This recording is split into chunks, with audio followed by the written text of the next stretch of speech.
Good afternoon. This is Gina Hall with Primary Executive Solutions.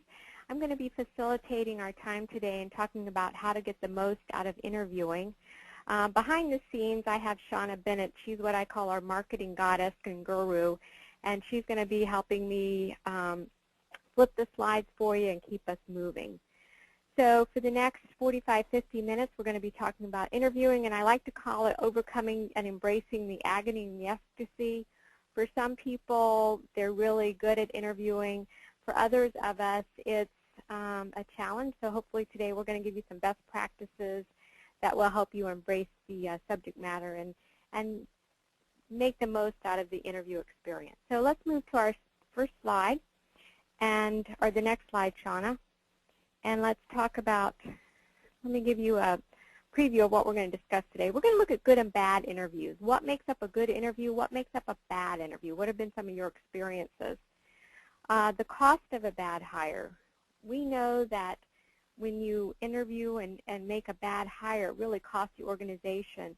I think you'll be astounded as to how high that cost is, so we want to take a look at that moving forward. What are some common interview problems that people encounter when they're getting ready to interview or as they're interviewing people? So we want to look at some of the most common interview problems and talk about how you can correct those problems.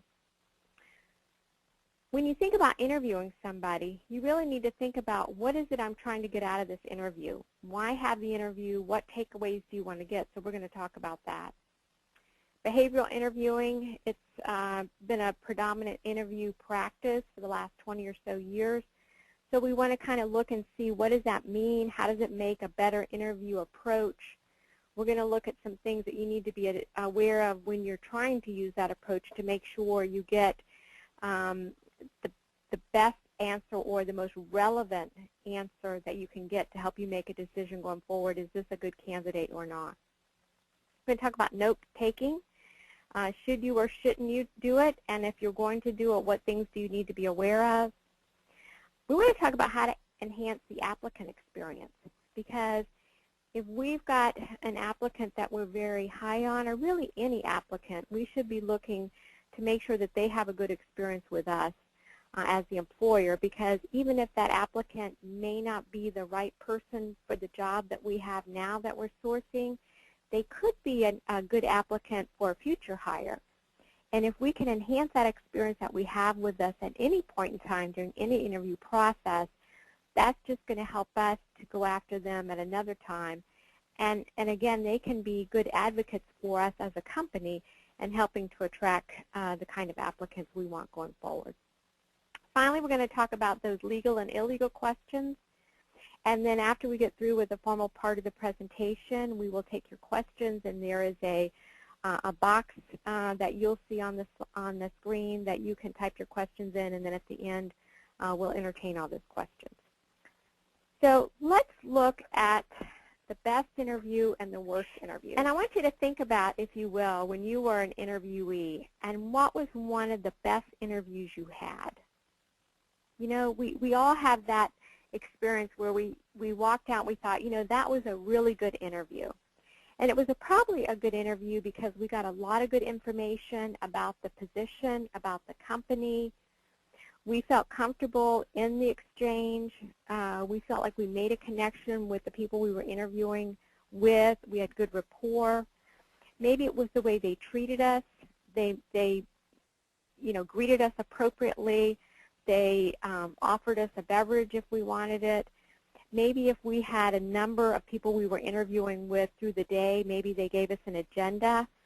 So we had, you know, who we're interviewing with, the time, maybe their title, because we always want to make sure that, you know, we follow up with a thank you note so we knew exactly who we were meeting with, the correct spelling of their name.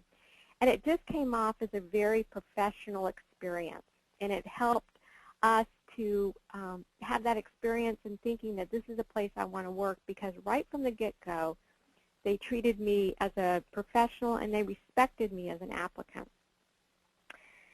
A good interview may have been one that you were able to ask questions and get good answers to the questions that you had. And then finally, you left knowing the next steps. You left knowing, you know, when would a decision be made? When would you hear from somebody? Who would you be hearing from? So you knew going forward that whether you were going to be successful in being the candidate that they chose, at least you knew the process. So you didn't leave there going, I don't know anything about next steps. I don't know when I'll be hearing. So overall, that best interview or some good interview perspective may have been you felt good about your experience. And as enjoyable as interviews can be, because we all know there can be quite nerve-wracking for all around, we left there thinking it was a really good experience. Conversely, think about the worst interview experience you've had, and we've all had them, okay?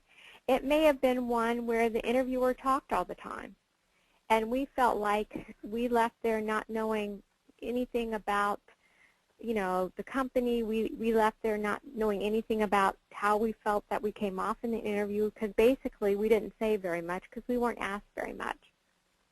The irony about these types of interviews is sometimes when you ask the interviewer how it went, they'll say, oh, it was great listener, you know, I really enjoyed talking with her, when really you as the interviewee had very little to say.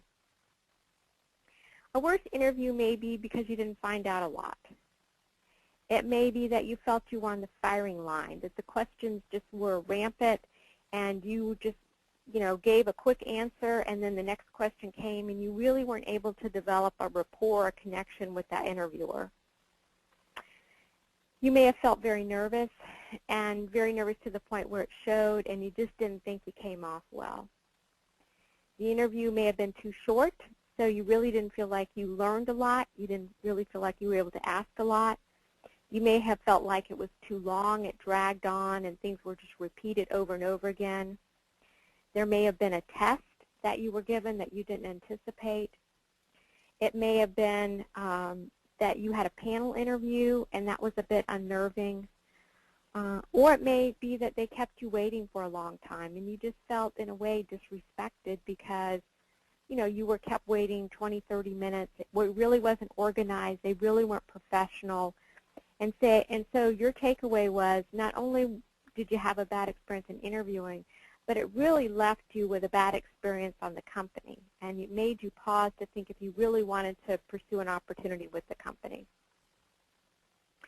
We know in reality, hiring new employees and the interviewing process is really a major investment for the company and for job applicants. And therefore, it's important to learn how to make productive decisions and how to have a great interview because it does cost a lot.